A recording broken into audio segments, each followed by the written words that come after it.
Welcome back to the channel. Shalom. My brothers and sisters, our white brothers and sisters are also waking up to the truth. They are coming out to tell us the truth, to say the truth. You see, people, even some of us who are awake still don't understand the work of the devil.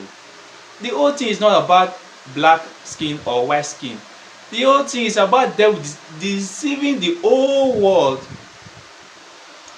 So he go around, cause enmity between two group of people, cause all kinds of hatred. What these brothers and sisters coming out to say the truth, even they themselves, they were in a brainwashed organization called Christianity, who do not want people to know the Holy Scriptures. They are coming out. They are being free. They are waking up. Because they decide to read scriptures by themselves, their eyes are opening. But you see, my brothers and sisters, the awakening is worldwide. It's not just only the about black or brown skin. It's about the whole world awakening to the truth. Everybody is coming out of Babylon. Because whether you like it or not, devil doesn't like anyone. He have no love for anyone but himself. All his agenda is to be like the Most High. So all these things that is going on, he wants the whole world to worship him. He doesn't care the color of your skin. He doesn't care where you come, what you look like. What he wants is the whole world to be worshipped. He wants the whole world to worship him like the Most High.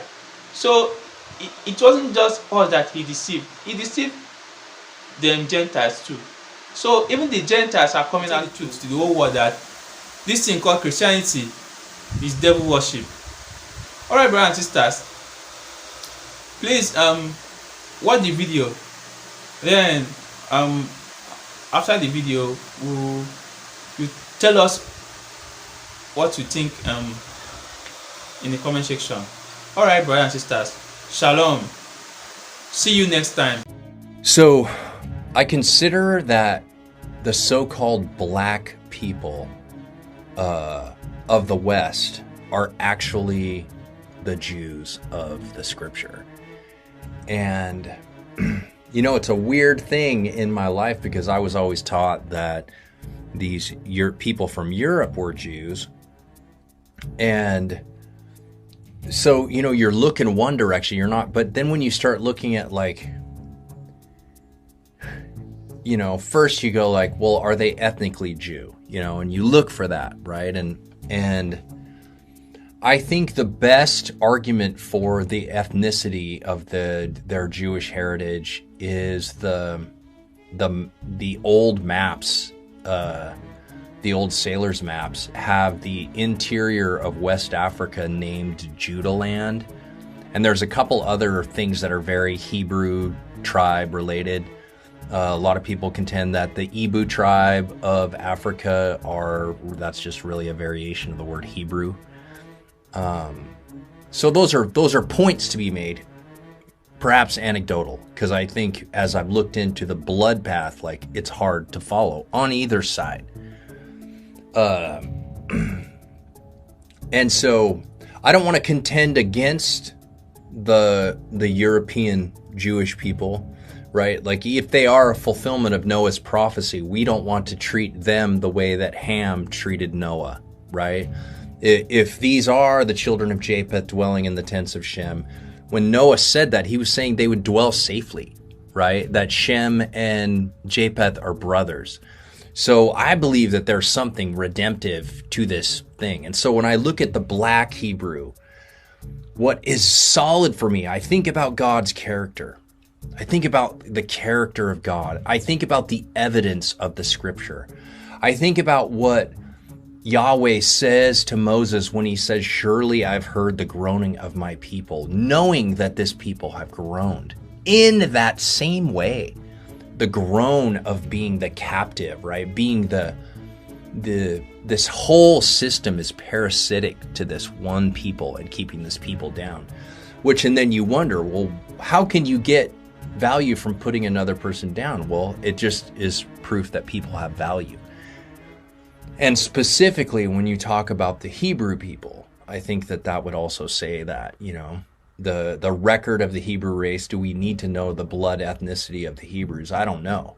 But I when I look at the way that the Jew of the Scripture, the way the Hebrews of the Scripture were treated, this people has been treated that way. And what it says of the people in Deuteronomy 28, that if they rejected his law, what would happen to them? That has happened to this people. Read that, Deuteronomy 28. It says that they would be taken on ships into Egypt again and be placed in bondage, and no one would redeem them. That has happened to this people. Like, it's over and over. And so you're like, you start asking the question, like, do you mean to tell me that God's not going to help this people because they're not Jews, even though the system has treated them 100% as if they were? And you don't think the God that delivered captives out of Egypt isn't near to this people? I tell you, they are special to him. And I'll tell you, I was thinking about this as I was coming in, that the idea that the system that enslaved them could then liberate them just is not true. Really, what I think we need in this life is the prophetic eyesight to get out of the way, right? Yahweh is doing an act of deliverance. And I also would say, as part of the black-white equation, I would argue that is the Jew-Gentile equation. That's the same dilemma, that the Jew was black, right? We know that the people that are here that came on ships from West Africa, we call them black, but they're not black, they're brown, because black isn't about the color of the skin. Black is about polarizing the ruling class from the slave class, right? And so when the scripture talks about the dividing wall between Jew and Gentile, the Jew was the slave. When the Jew reject Yahweh, the story was they would go back into bondage. And wait, right? Groan for what a time, right? We know that the scripture tells us that it was 430 years. It says 400 once, and then it says 430. So, but still, that's poignant, and that God sent a deliverer. And then we see that the scripture talks about some sort of an exodus, right? And one, even Moses said, one would come like him.